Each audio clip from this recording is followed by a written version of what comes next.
Hey, hello everyone. Welcome back to my channel. Let's learn with Lizzie. Today we are going to study the beautiful yet deeply thought-provoking poem A Tiger in the Zoo by Leslie Norris from your Class 10 English syllabus. This poem is extremely important for your exam because it deals with the contrast between freedom and captivity, wildlife conservation, and poetic techniques used to convey emotions.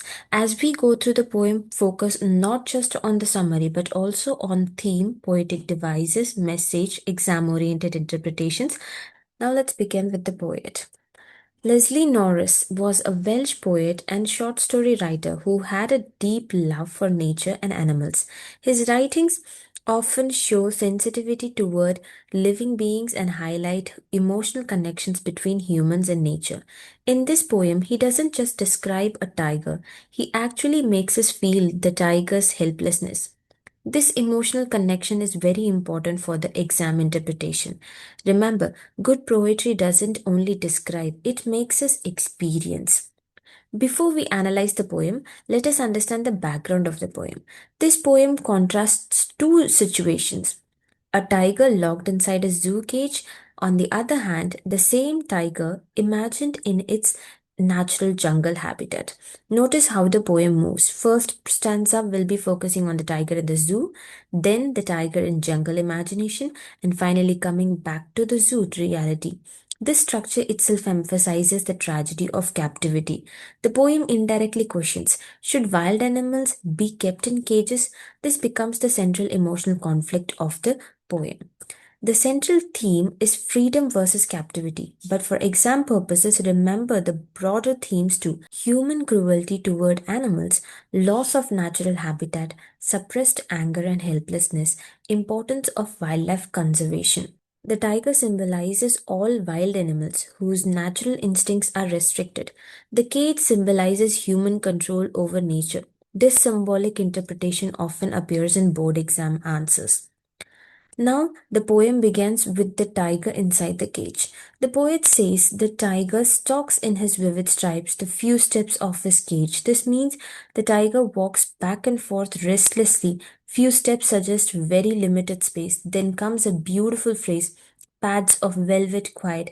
This shows soft, silent footsteps, natural grace despite captivity. But the most important phrase is quiet rage. This means suppressed anger. The tiger is angry but helpless. This line clearly shows psychological suffering. From exam point of view, this phrase is often asked for examination. Now the poet imagines where the tiger should actually be. He says the tiger should be hiding in shadows, sliding through tall grass, waiting near a water hole. This describes a tiger's natural hunting behavior. Notice the contrast. In zoo, the movements are very limited, but on the other hand, in the jungle, the natural freedom is being obtained by the tiger. Also, the deer are described as plump, meaning healthy prey for the tiger. This highlights the tiger's role as a predator in the ecosystem. The poet subtly reminds us that nature has its own balance. Captivity disrupts that balance. In the third stanza, here the poet further imagines the tiger in the wild. The tiger would snarl around houses at jungle edges, show fangs and claws, create fear in. Now, students, this doesn't mean the poet supports danger. Rather, he shows tigers are meant to be powerful. Fearlessness is nature for them. The poet emphasizes dignity and authority of the tiger, but in the zoo, this power becomes useless. This contrast builds emotional sympathy. And now, moving on to the fourth stanza, suddenly we return to the reality. The tiger is locked in a concrete cell. The strength of the tiger is behind the bars. The concrete cell suggests prison. Unlike the jungle, there is no grass, no water holes, no freedom. The tiger ignores visitors. This shows loss of dignity, silent protest, deep frustration. He refuses to entertain humans. This indicates psychological resistance. And now moving on to this fifth stanza, here he highlights the tiger hears patrolling cars, last human sounds, then he looks at the stars. Here the stars symbolizes freedom, vastness, natural world beyond cage. This moment is deeply emotional because the tiger longs for freedom. The poem ends on a quick note of quiet silence and sadness. Now let's look at the poetic devices which are very important for exams. First comes the imagery. The poet uses imagery in a very simple way by adding the phrases like vivid stripes, pads of velvet, brilliant stars. And moving on to the metaphor, the poet uses the phrase concrete cell, which is compared to the prison where the tiger is felt captive. And moving on to the personification, the tiger shown with human emotion is actually giving human life qualities to not non-living thing, but literally we are giving human life quality to an animal where we are validating the emotions of animal. So it comes in the personification. And then we are having repetition, the words like quiet rage, brilliant stars. This emphasizes emotional intensity. And finally, coming to alliteration. Alliteration is quite frequently used in this poem, as we can see the repetition of the letter H in he hears, B in behind bars, and S in stock stripes or sliding shadow. So always mention the devices used in the poem which can add standard to your answers. Now let's focus on the contrast analysis. The poem is built on contrast. One side we are having the tiger in the zoo, on the other side we are having the tiger in the jungle. The tiger in the zoo is confined to the concrete cells.